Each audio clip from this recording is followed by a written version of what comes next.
Maths classes को आपने last video देख ली होगी, जहाँ पर हमने sum of first 10 terms of N AP के क्वेश्चंस किए थे, उसके फॉर्मूले को देखा था। ठीक है बेटा, काफी इंपॉर्टेंट फॉर्मूला होता है, मैंने आपको फर्स्ट वीडियो में बताया था। इसमें सिर्फ मेन दो ही फॉर्मुलाज होते हैं, हमारा nth term of AP and sum of first 10 terms of N AP. ठीक है बेटा, वो आपने वो देखी होगी और आपको वो फॉर्मूला अच्छे से क्लियर हो गया होगा। आज की वीडियो उसी का पार्ट सेकंड है, हम इसमें कुछ और कुछ अच्छे क्वेश्चंस करेंगे जो सम पे बेस्ड ज्यादा होते हैं। ठीक है बेटा जी, तो अगर ऑफ कोर्स अगर आपको चैनल पसंद आ रहा है तो do share this with your friends और आप भी लाइक शेयर एंड सब्सक्राइब जरूर करें। चलिए अपनी वीडियो क्वालिटी को 720 पिक्सल पे सेट कर लीजिए अपनी वीडियो क्वालिटी को, एंड लेट्स सी कि हम बाकी जो रेस्ट ऑफ द क्वेश्चन है इसके बेस कैसे कैसे आते हैं। ठीक है बेटा, तो मैंने क्वेश्चन लिखा है, ये सब सीबीएसई में आए हुए क्वेश्चन है जो सीबीएसई ने प्रीवियसली पूछे हुए हैं। ठीक है बेटा जी, तो हमें बताना है find the sum of first 15 multiples of it.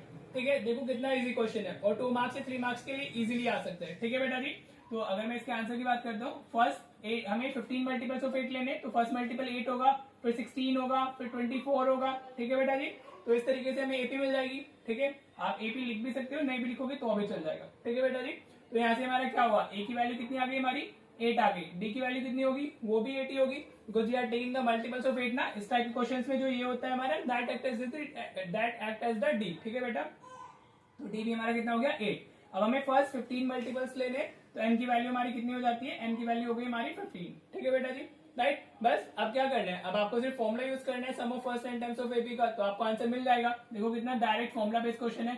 तो एस एन का फॉर्मुला क्या था हमारा, n/2 in bracket 2a plus n-1 into D. This was the main formula. हाँ जी, जो मैंने आपको बताया था। ठीक है, अब हमारे पास में सारी वैल्यूज है, हम इसमें पुट कर देते हैं। n की वैल्यू हमारे पास में 15 हो गई, तो this is what 15/2 in bracket 2 into a की वैल्यू 8 हो गई हमारी। राइट बेटा जी, प्लस यहाँ 15 - 1 आएगा और इंटू ये 8 हो जाएगा। ठीक है बेटा, देखो कितना इजी क्वेश्चन है हमारा। तो 15/2 मल्टीप्लाई कर लो, 8 इंटू 2 16 हो गया, प्लस ये 14 इंटू 8 आ जाएगा। ठीक है बेटा, समझ आ रहा है, होप आपको अच्छे से क्लियर हो रहा होगा। दिस इज 15/2, ये 16 प्लस इसको मल्टीप्लाई करोगे तो you will get 1/2। 14 into 8 is what 1/2 ना। अब इनको ऐड कर लो आप, तो 15/2 इन ब्रैकेट कितना आ जाएगा हमारा, दिस विल बी 8, 128 आ जाएगा। ठीक है, now what you need to do, आप इसमें क्या करेंगे, आप इसको 2 से डिवाइड कर लो, तो 2 6 इज 12, 2 4 इज कितना आ गया हमारा 8। अब तो ये कैलकुलेशन है ना, ये तो आप खुद से भी कर ही सकते हो, इसमें मेरा कोई रोल होता नहीं है, आप ही का खुद का रोल होता है। ठीक है बेटा जी, तो मल्टीप्लाई कर लो, 15 इंटू 4 इज 16, 15 इंटू 6 इज 19, 90 और 6, तो ये कितना आ गया 960 आ गया। ठीक है, तो sum of first 15 multiples of 8 is what 960। ठीक है बेटा जी, होप आपको अच्छे से क्लियर हो गया होगा। चलिए अब नेक्स्ट क्वेश्चन देखो बेटा, ये एनसीईआरटी का क्वेश्चन है, लेकिन आप इस पे जितने स्टार मार्क करना चाहो उतना स्टार मार्क कर सकते हो। ठीक है, this is a very important question. ऐसे सीबीएसई डायरेक्टली भी पूछता है और इस पे बेस भी पूछता है। होप अभी मतलब इसको तो समझना आपके लिए बहुत इंपॉर्टेंट है। इजी भी है, इतना मुश्किल भी नहीं है, राइट, लेकिन इंपॉर्टेंट बहुत ज्यादा है। ठीक है बेटा, सीबीएसई में काफी बार पूछा गया है वाला, और 24 के पेपर में भी आया है इसी टाइप का क्वेश्चन। ठीक है जी, देखिए हमें क्या दिया हुआ है, if the sum of 7 terms of an AP is 49। ठीक है, sum of 7 terms, तो S7 हमें दिया हुआ है, हम ऐसे लिख सकते हैं, S7 हमें कितना दिया हुआ है 49 दिया हुआ है। राइट बेटा जी, and that of 17 term is 289। तो S17 जो हमें दिया हुआ है दैट इज हमारा 289। ठीक है, और हमें क्या बताना है, we need to find SN। Right, समझ आ रहा है। अगर ये क्वेश्चन मेरा 1 मार्क में होता तो मैं इसको डायरेक्टली कर सकता था। वी कैन सी ये जो सम है हमारा 7 टर्म्स का वो 49 है, and what is 49, 49 is the square of 7। अगर 17 टर्म का जो स्क्वायर है that is 289, and what is 289, it is the square of 17। ठीक है बेटा जी, तो जो हमारा आंसर आएगा that will B n square. हाँ जी, एसएन की बात करेंगे तो n स्क्वायर आ जाएगा ना, but this is for what, this is for हमारा एमसीक्यू, राइट। लेकिन अगर ये क्वेश्चन सपोज 3 मार्क में आता है, 5 मार्क्स में आ जाता है, इन केस बेसिक के लिए तो 5 मार्क में भी आ सकते हैं, इतना इंपॉर्टेंट है, लेकिन स्टैंडर्ड के लिए हमारा ये 3 मार्क्स के लिए इंपॉर्टेंट है, राइट। तो देखिए अगर 3 मार्क्स में आता है तब हमें कैसे करना है, राइट। अब कुछ नहीं है, आपको सिर्फ फॉर्मुला डालना है। अभी एसएन का फॉर्मुला S7 को मैं लिखना चाहता हूँ तो आई कैन राइट हाउ 7/2। यहाँ पे S7 का मतलब क्या है, SN ना, अभी हमें ए और डी कुछ नहीं पता है, तो 2a प्लस ये क्या हो जाएगा हमारा 7 - 1 6d हो जाएगा। ठीक है बेटा जी, मैंने क्या किया है, मैंने सिर्फ SN का फॉर्मुला अप्लाई किया है, which is what n/2 in bracket 2a plus n-1 into D. ये हो गया हमारा क्या, SN का फॉर्मुला हो जाता है। ठीक है बेटा जी, सिर्फ ये अप्लाई किया मैंने। n की वैल्यू मुझे ऑलरेडी दी हुई ना, दैट इज 7, तो n यहाँ पर आता है और इधर आता है 7 - 1 6d, इसको मैंने डायरेक्टली लिख लिया। ठीक है बेटा जी, क्लियर। अब S7 की वैल्यू डालते हैं तो ये 49 हो जाएगा। हाँ जी बेटा, अब आप क्या करोगे, देखो इस 2 को इधर शिफ्ट करना है तो मल्टीप्लीकेशन में जाएगा, हाँ जी, और ये 7 इधर डिवीजन में आ जाएगा। इस चीज का ध्यान रखना, आप 2 को इधर कैंसिल भी कर सकते हो कॉमन लेके, लेकिन हम वो नहीं करेंगे, हम 2 को इधर शिफ्ट करते हैं और साथ में 49 के और साथ में 7 भी इधर शिफ्ट कर लिया हमने, राइट बेटा जी। That is equal to what 2a plus 6d आ गया हमारा। तो 7 7 इज व्हाट 49, तो 7 2 is what 14 equal to 2a plus 6d। ये हो गई हमारी फर्स्ट इक्वेशन। हम सबसे पहले ए और डी फाइंड करेंगे, देन हम एसएन में ए और डी डालेंगे तो हमारा आंसर आ जाएगा, ठीक है बेटा जी। सेम वे में अब आपको 17 के लिए करना है, 17 के लिए तो 17 कितना है हमारा, दैट इज 289। हाँ जी बेटा, ठीक है। अब इसमें अगर हम फॉर्मूला डालते हैं 17 के लिए तो वो कितना आएगा हमारा 17/2 इन ब्रैकेट 2a प्लस इधर 16d हो जाएगा, n माइनस 1 होता है ना। हाँ जी, समझ आ रहा है। n सिर्फ हमें यहाँ पे n अवेलेबल है, सिर्फ हम n को सब्स्टिट्यूट कर रहे हैं। अब S17 की वैल्यू कितनी है, दैट इज 289। ये पुट किया, वापस मैं इसको 2 को इधर शिफ्ट कर रहा हूँ और 17 को इधर मैं डिवीजन में लेके आ रहा हूँ, ठीक है बेटा। अगर 17/2 को इधर शिफ्ट करेंगे तो उसका रेसिप्रोकल हो जाएगा ना 2/17 शिफ्टिंग। हाँ जी, तो मैं कितना मिला, that is 2a plus 16d मिल गया, ठीक है। तो ये 17 से 17 टाइम्स आएगा, 17 इंटू 17 इज 289। अभी 17 इंटू 2 कितना हो गया 34 हो गया हमारा, क्या 2a प्लस 16d हो गया। Like this is equation second, ठीक है बेटा। अब हमारे पास में 2 इक्वेशंस है और 2 वेरिएबल्स है, तो हम इनको सॉल्व कर सकते हैं। एलिमिनेशन मेथड लगा लो, आप सब्स्टिट्यूशन कुछ भी लगा सकते हो, ठीक है बेटा जी। तो अगर मैं इसमें एलिमिनेशन मेथड लगाता हूँ, I am doing equation second minus equation 1, तो आप इसको वर्ड्स में लिखोगे subtracting equation 1 from equation second. तो हमें क्या मिलेगा, तो just write down the equations. तो 2a plus 16d is equal to what 34 और साथ में हमारा 2a plus 6d is equal to 14 दिया हुआ है, ठीक है बेटा जी। अब इसको माइनस करेंगे हम लोग, ठीक है। तो 2a माइनस 2 कैंसिल हो गया, 16 माइनस 6 10d आ गया और 34 माइनस 14 विल बी व्हाट 20 आ गया हमारा। हाँ जी तो d की वैल्यू कितनी आ गई 2 आ गई, ठीक है बेटा। d की वैल्यू हमारी कितनी आ गई 2 आ गई, ठीक है। अब इसको इधर से देखो आप, अब आप d को किसी भी क्वेश्चन में पुट कर दो तो आपको किसकी वैल्यू मिल जाएगी, a की वैल्यू मिल जाएगी। हाँ जी, तो late put value of d in equation 1, putting value of d in equation 1। कहाँ डाल रहे हैं हम लोग, फर्स्ट इक्वेशन में डालते हैं। तो हमारी इक्वेशन 1 क्या है 2a प्लस 6d की जगह पर 2 पुट कर देते हैं इक्वल्स टू 14। तो ये कितना आ गया 2a plus 12 is equals to 14। ये तो कैलकुलेशन है ना, होप आपको अच्छे से क्लियर हो रही होंगी। इस क्वेश्चन को आप ऐसे ही करके आओगे तभी आपको फुल मार्क्स मिलेंगे, and this is important also. तो 2a इक्वल्स टू 2 आ गया, तो a की वैल्यू हमारी कितनी आ जाती है 1 आ जाती है, ठीक है बेटा। a की वैल्यू कितनी आ गई हमारी 1 आ गई है। होप आपको अभी तक क्लियर हो रहा होगा। a और d मिल गया, अब सिर्फ आपको SN का फॉर्मूला यूज करना है। अब आप लिखोगे वी नो दैट, ये सब लिख देना, थोड़ी बहुत वर्डिंग अगर लिख देते तो सही रहता है, राइट। तो वी नो दैट SN, हमें SN फाइंड करना है ना, तो that is equal to what n/2 in bracket 2a plus n minus 1 into D हो गया। हाँ जी, अब SN है तो वो इन टर्म्स ऑफ n ही मिलेगा आपको, राइट। तो अभी सिर्फ आपको हमें क्या करना है, इधर हमें सिर्फ a और d की वैल्यू डालनी है। तो a 1 आया है प्लस n माइनस 1, d की वैल्यू 2 आई है हमारी, ठीक है बेटा जी। बस अब आप इसको सिंप्लीफाई कर लो, तो 2 इंटू 1 विल बी 2, 2 को मल्टीप्लाई करोगे तो ये प्लस 2n माइनस 2 आ जाएगा। हाँ जी बेटा, n माइनस 1 में हमने 2 को मल्टीप्लाई किया है ना, तो अभी ये 2 से 2 कैंसिल हो गया, तो हमें कितना मिला n/2 इंटू 2n। तो 2 से 2 कैंसिल हो गया इधर भी हमारा, तो n इंटू n कितना आ गया हमारा n स्क्वायर आ गया। देखो मैंने आपको पहले ही बता दिया था हमारा आंसर क्या आने वाला है, ठीक है बेटा जी। लेकिन वो सिर्फ MCQ के लिए था, क्योंकि वो दिख रहा था कि हमारी फर्स्ट 7 टर्म्स का जो सम है वो उनका स्क्वायर है और जो 17 टर्म्स का है वो भी उसका स्क्वायर है। तो हमारा SN का भी कितना आना था n स्क्वायर, लेकिन आप इसको करोगे ऐसे, राइट। होप आपको अच्छे से क्लियर हो गया होगा। Again this is very important, तो अगर आपको क्लियर नहीं होता है तो do comment so that we can discuss this in a separate video. Hope आपको अच्छे से भी समझ आ गया। चलिए नेक्स्ट क्वेश्चन देखते हैं। देखो बेटा, ये भी काफी इंपॉर्टेंट क्वेश्चन है। ये CBSE 22 के जो टर्म 2 पेपर हुए थे उसमें आया था, राइट। और एग्जाम्पल का क्वेश्चन है, सही है, ठीक है बेटा। देखो इसमें हमें क्या बता रहे हैं, हमें बता रहे हैं find the sum of 11 terms of an AP। S11 हमें बता रहा है whose middle most term is हमारा कितना दिया हुआ है empty, मिडल टर्म हमें दी हुई 30, ठीक है बेटा। तो अगर आपने मिडल टर्म वाली वीडियो देखी होगी तो मैं मिडल टर्म और फर्स्ट नेगेटिव टर्म की अलग से ही वीडियो बनाई थी जहाँ पे वो क्लियर कराया था, ठीक है बेटा जी। तो देखते हैं यहाँ पे हमारी मिडल टर्म कौन सी होगी। n की वैल्यू क्या है हमारी 11 है, तो दिस इज व्हाट ऑड दी हुई है। हाँ जी, और ऑड के लिए जो हमारी मिडल टर्म होती है उसकी पोजीशन क्या होती है n+1/2th टर्म होती है ना। हाँ जी बेटा, क्या होती है n+1/2th टर्म। तो ये हमारी मिडल टर्म क्या आ जाएगी, दैट विल बी 11 + 1/2।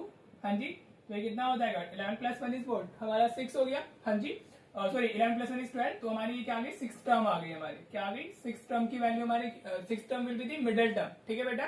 तो हमें क्या दी हुई है मिडल टर्म दी हुई है 30। हाँ जी, तो 6 टर्म हमारी मिडल टर्म है, तो A6 की वैल्यू में कितनी दी हुई है 30 दी हुई है। समझ आया बेटा। तो A6 हमें कितना हो गया 30 हो गया, राइट। A6 को हम कैसे लिख सकते हैं, we can write this is A + 5D also. हाँ जी, 6 टर्म को हम कैसे लिख सकते हैं, A6 N return as A + 5D ना। ये प्रीवियस वीडियो में काफी अच्छे से हो चुका है, तो आपको भी अच्छे से समझ में आ रहा होगा, ठीक है बेटा। अब हम S11 का फॉर्मूला लगाते हैं। तो एस एन हमारा क्या होता है, अब देखो फॉर्मूला अगर आप हर बार लिखोगे तो आपको वो ऑटोमेटिकली याद हो जाएगा, तो इसलिए मैं भी हमेशा फॉर्मूला लिखते ही लिखता हूँ, मेरे को तो याद है ना अच्छे से, लेकिन मुझे क्या जरूरत है, आपको ये हैबिट होनी चाहिए अपने क्वेश्चन को करने की कि आप जब भी फॉर्मूला लिखो, मतलब जब भी आप क्वेश्चन कर रहे हो तो फॉर्मूला जरूर लिखें, राइट, उसके मार्क्स भी होते हैं ना। अब एन की वैल्यू हमारी कितनी दी हुई है, 11 दी हुई है, तो पुट कर देते हैं 11/2, 2 इंटू ए प्लस यहाँ 11 माइनस 1 इंटू डी आ जाएगा हमारा, ठीक है बेटा जी, राइट।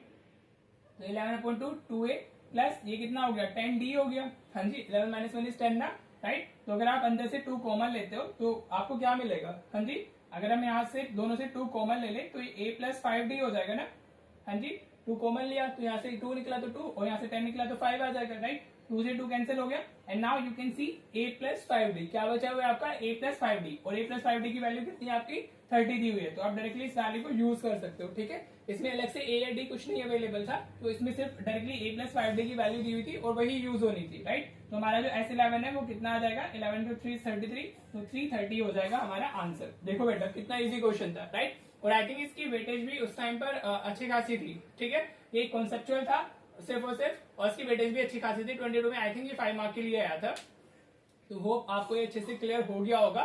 चलिए अब एक क्वेश्चन और देखते हैं, फिर हम इस वीडियो को एंड करेंगे, वरना वीडियो की लेंथ फिर बहुत लंबी होती है, ठीक है बेटा। चलो देखते हैं नेक्स्ट क्वेश्चन। देखो बेटा ये क्वेश्चन लिया मैंने, this is also quite important, आज की वीडियो में जितने भी क्वेश्चन है सब इंपॉर्टेंट है, ठीक है। इस टाइप का क्वेश्चन भी एक अलग से टाइप ही होता है, जिस जैसे क्वेश्चन सीबीएसई पूछ लेता है, ठीक है बेटा जी। चलिए देखते हैं इसको कैसे करेंगे हम लोग। हमें क्या दिया हुआ है, we are provided with the S n in terms of n, right, हमें क्या दिया हुआ है, एस एन एन की टर्म्स में दिया हुआ है, राइट। तो sum of first n terms of N AP is this, S n हमें कितना अवेलेबल हो गया, that is 3n square plus 4n, हाँ जी, ये एक काफी इंपॉर्टेंट टाइप है, अभी मैं बताता हूँ, इससे एमसीक्यू भी पूछते हैं वो, उसमें कैसे देता है वो, क्या पूछता है इसमें, ठीक है जी। तो चलिए, और हमें बताना क्या है, A25 बताना है, तो we need to find A25th term, we need to find 25th term ना, तो A25, उसके लिए हमें A और D चाहिए होंगे, राइट। तो हमारा मेन टास्क ये है कि हमें A और D फाइंड करना है, ठीक है। तो आप इसमें सबसे पहले अगर पुट कर दो तो put let put n equals to 1, हाँ जी, अभी मैं समझाता हूँ कैसे करेंगे, ठीक है, तो आपको समझ आ जाएगा, राइट। तो m ने अगर n 1 डाला तो ये क्या हो जाएगा, S1 will be equals to what, 3 into 1 का स्क्वायर प्लस 4 इंटू 1 हो जाएगा, 1 का स्क्वायर 1 ही होता है, राइट। तो S1 हमारा कितना मिल गया बेटा, 3 प्लस 4 मिल गया, तो दैट इज व्हाट 7 आ गया, हाँ जी बेटा। आप इसमें अब पुट करो n इक्वल्स टू 2, एन हम अगर 2 डालेंगे तो S2 हमारा कितना हो जाएगा, 3 इंटू 2 का स्क्वायर होगा और प्लस 4 इंटू 2 होगा, ठीक है बेटा जी। n को हमने 2 से रिप्लेस किया है सिर्फ, राइट। तो हमें यहाँ पे S2 कितना मिला, 3 इंटू 4 हो गया ये, और 4 इंटू 2 8 हो गया, तो 12 प्लस 8 कितना आ गया हमारा, that is equal to 20। S2 की वैल्यू कितनी आ गई, 20, ठीक है बेटा जी। हमें S1 और S2 से भी हमारा आंसर मिल सकता है, राइट, लेकिन मैं इसमें बोलता हूँ कि आप एक बार 3 भी डाल दो तो और ज्यादा आपको सही रहता है, राइट। आपकी चॉइस है, आप यहाँ तक भी करोगे तो चल जाएगा, ठीक है बेटा। एन मतलब n इक्वल टू 3 पुट करना कंपलसरी नहीं है, इट्स अप टू यू, अगर आपके पास में टाइम है तो कर देना बोर्ड में, नहीं तो फिर आप इतने से भी अपना हमारा आंसर आ जाएगा, ठीक है। तो पहले देख लेते हैं, दिस इज एडिशनल वर्क, जो आप चाहो तो कर सकते हो, नहीं तो नहीं भी करोगे तो चलेगा। तो S3 कितना हो गया हमारा, दैट इज 3 इंटू 3 का स्क्वायर प्लस 4 इंटू 3, ठीक है बेटा। ये 3 इंटू 9 हो जाएगा प्लस 4 इंटू 3 12 आ गया, ठीक है बेटा जी। तो ये कितना हुआ, 9 और 3, 9 इंटू 3 27, 27 प्लस 12, तो ये कितना आएगा हमारा, that will be equal to 39, ठीक है बेटा जी, राइट। अब देखो इसमें कॉन्सेप्ट समझो, इसमें कॉन्सेप्ट क्या होता है। हमने अगर कभी भी ऐसे ये दिया होगा हमें SN दिया होगा इन टर्म्स ऑफ n, और हमने यहाँ से S1 S2 S3 फाइंड कर लिया, तो वहां से हम अपनी AP फाइंड कर सकते हैं, ठीक है बेटा। तो जो इसमें nth टर्म होगी हमारी A होगी, A हमारा A1 इक्वल टू S1 होता है, हमेशा याद रखना, दिस इज वेरी इंपॉर्टेंट, हाँ जी। जो फर्स्ट टर्म होती है वो S1 के इक्वल ही होती है, ठीक है बेटा जी। और यही एमसीक्यू में भी पूछा जाता है, आपको ऐसे दे देगा, पूछ लेगा फाइंड द फर्स्ट टर्म, ठीक है। तो फर्स्ट टर्म में आपको सिर्फ n की जगह को 1 से रिप्लेस करना है, तो आपको फर्स्ट टर्म डायरेक्टली मिल जाएगी। तो ऐसे एमसीक्यूज भी मैंने देखे 24-25 के पेपर में, ठीक है बेटा। अब जो इसमें A2 होती है that is equal to what, S2 minus S1, ठीक है बेटा। जो A2 होगी that will be S2 minus S1, second term हमारी ऐसे आती है, और जो A3 होगी हमारी that will be S3 minus S2, right बेटा जी।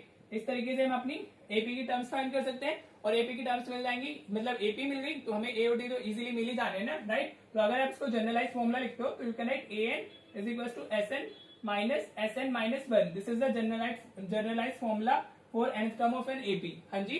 SN माइनस SN माइनस 1 आप ऐसे लिख सकते हो, ठीक है बेटा जी। होप आपको ये कॉन्सेप्ट क्लियर हो गया होगा। चलिए अब इसको इधर अप्लाई करते हैं, राइट। तो अगर हमारी यहाँ पे फर्स्ट टर्म होगी तो हमारी वो किसकी इक्वल होगी, that will be equal to S1, हाँ जी। और S1 की वैल्यू हमारी कितनी आई है, दैट इज 7, ठीक है बेटा। नाउ अगर हम A2 फाइंड करते हैं तो वो कितना जाएगा हमारा, that will be S2 minus S1। हाँ जी, तो S हमारा S2 इज 20 और S1 हमारा 7 हो गया, तो 20 माइनस 7 कितना आ गया, 13 आ गया। ठीक है बेटा जी। हाँ जी, अब अगर हम A3 फाइंड करते हैं तो वो क्या हो गया, S3 माइनस S2 होगा वो, तो दैट इज व्हाट 39 माइनस 20, तो ये कितना आ गया हमारा 19 आ गया। ठीक है बेटा। Now you can see AP हमारी क्या आ गई, AP हो जाती है हमारी 7, 13, 19 एंड कोमा सो ऑन। ठीक है बेटा, राइट। अगर आप ये नहीं करोगे, अगर आपको 2 टर्म्स मिल जाती है ना, तो वहां से भी आपको AP मिल जाती है। आपको फर्स्ट टर्म तो उसे S1 की इक्वल ही है और A2 आपने फाइंड कर ही लिया है, तो कॉमन डिफरेंस आप फाइंड कर सकते हो। ठीक है बेटा, तो यहाँ से हमारा A कितना होगा, दैट विल बी 7 और यू कैन सी D हमारा कितना आ रहा है 13 माइनस 7, तो वो 6 हो जाएगा। राइट बेटा जी। अब A और D दोनों है, हमसे क्या पूछा है, हमसे A25 पूछ रहा है, तो A25 क्या होगी हमारी, A प्लस 24 D होगी। राइट बेटा जी। Now just put the values, तो आपको आंसर मिल जाएगा आपका। तो A 7 है प्लस ये 24 इंटू 6 हो गया, तो ये 7 प्लस 6 इंटू 4 इज 24, 6 2 इज 12 और 2 14 हो गया।